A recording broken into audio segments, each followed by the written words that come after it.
My name is Chase Thompson. I'm currently a student here at Clear University, and this is my partner. William Bertino. I am currently studying cybersecurity at Clear University. And this is our presentation on the Cleary Mind. So the Cleary Mind is 8 attributes it's a roadmap to being the best version of yourself. It can be found on the main website for Clear University, and if you want even more information, if you Google Clear University, you get more information. And we have the PDF linked right here. So, now, you might be wondering, how did we come about the Cleary Mind?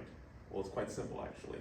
You see, we had some individuals at Clear University take a meta-analysis of hundreds of LinkedIn and Indeed job postings, as well as an interview to understand what were the key attributes that we were looking for in successful employees. And these were the result. So we got critical thinking, creative thinking, communication, persuasion, problem solving, entrepreneurship, ethics, and leadership. Now that's a lot to remember, so the way we remember it is 3P, or 3C, 2P, 2E, 1L, or CPAL. And there's a million different ways you can memorize it, but that's just what we find the easiest. Bear in mind, all these could fall under leadership, but the distinguishing factor between leadership and the rest is these enable you to lead effectively and inspire others with these skills. So to start, for critical thinking, it's analyzing, evaluating a situation or information to make a judgment objectively. And then creative thinking is using imagination to come up with new, innovative ideas, so it's more thinking outside the box. Communication is sharing ideas, thoughts, all that in a clear way that makes sense to your audience and everybody. And then persuasion is influencing, so trying to get people towards a certain goal that you have. Problem solving is about finding solutions to problems that are right in front of you. It is one thing to think critically about what you might do in a situation. It is one thing to think outside the box. It is one thing to communicate what your ideas are. However, it is another thing to take those ideas and actually tackle a problem with them. That is what makes the difference. Next, we have entrepreneurship. It's about seeing an opportunity, seeing something that you could take advantage of, good or bad, and taking advantage of it. Ethics is about doing anything in your life and being okay with the person you are every day. Being able to say that you're happy with the decisions that you made, whether or not they worked out, you did the right thing. Leadership, as mentioned before, is more importantly than anything about inspiring others to take action rather than yourself. Now, you could argue that critical thinking, creative thinking, and communication are distinguished from the remaining purely by the fact that they are about creating ideas or about sharing ideas, whereas the other 5 are about ways that you take those ideas and put them to action. So what makes these attributes different from one another? So critical thinking and creative thinking, although they sound very similar, they're completely different. Critical thinking is almost like you have a box and you're just analyzing everything that's in that box. So while creative thinking is more, you're going outside the box, you're trying to come up with something new. Creative thinking and problem solving,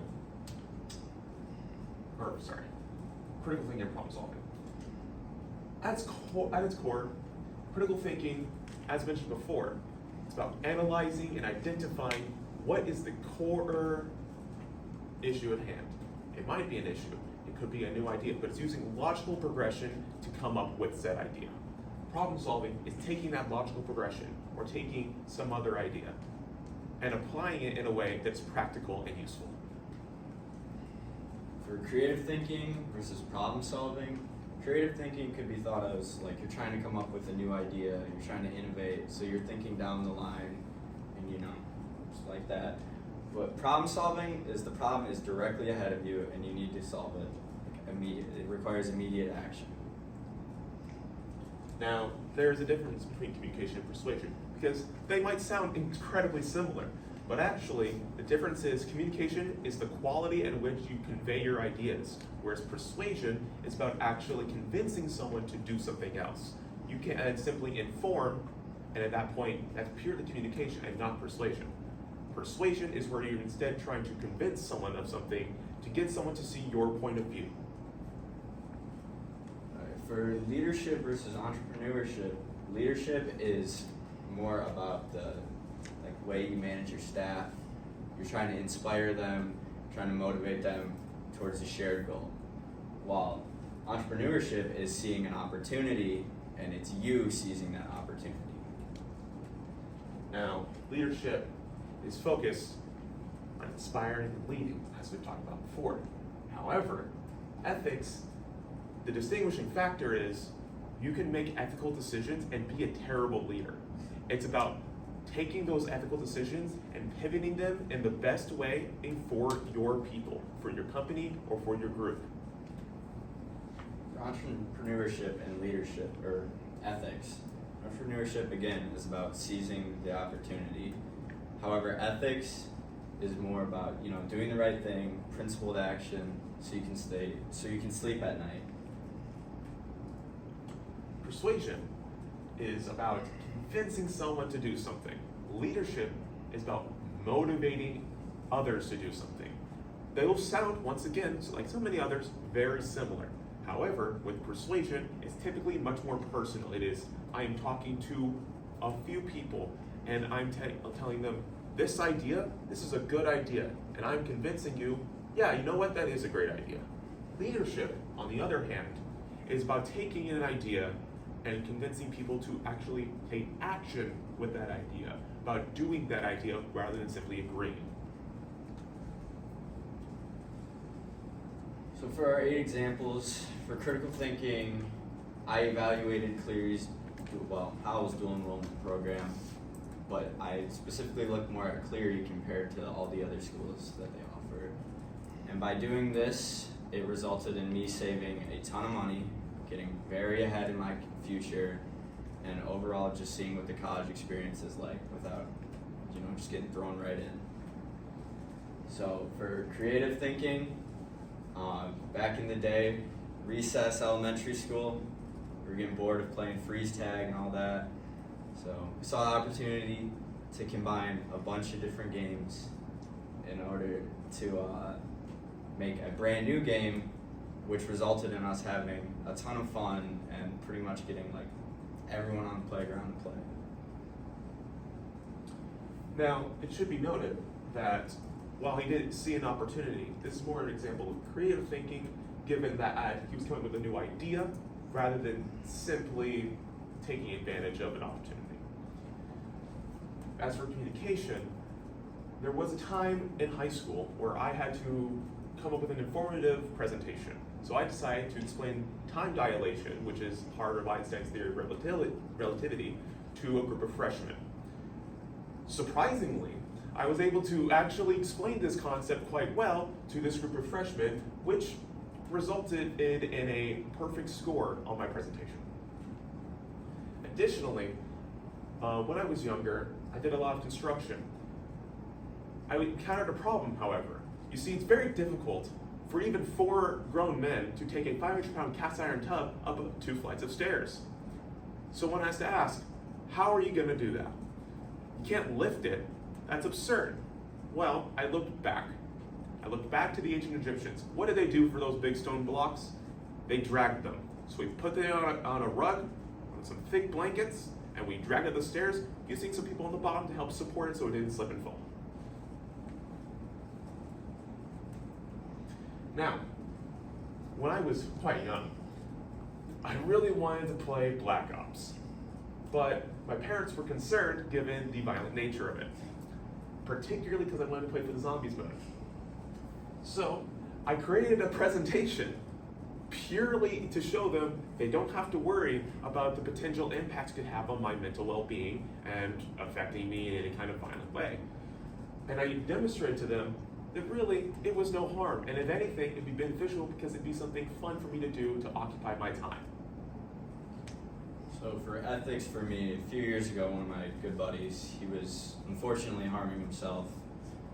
And it was really starting to affect me too, because it'd be like I'd have to go out of my way to go help him.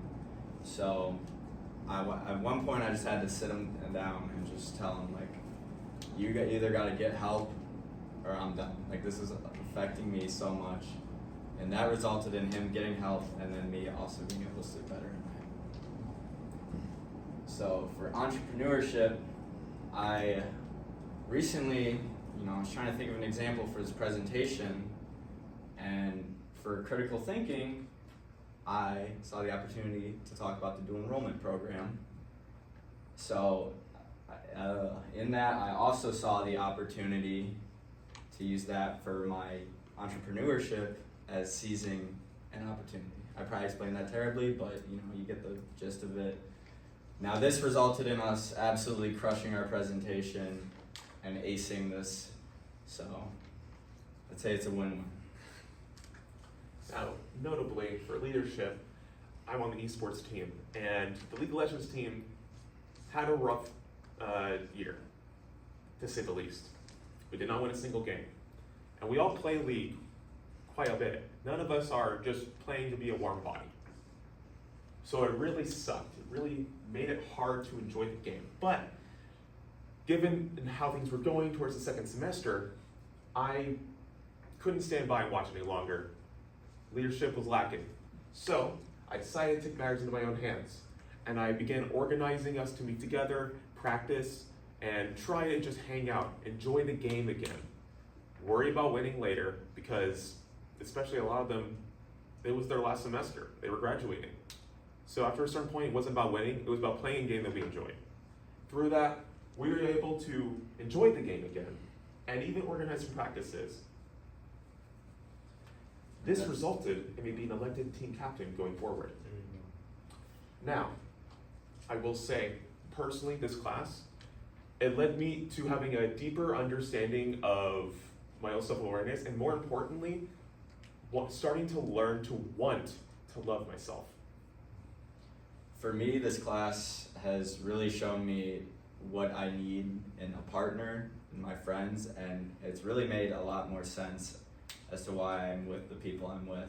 And it's even helped me in my relationship by setting some boundaries when needed, so. Interesting. Okay. Thank you very much. Thank you. Good one.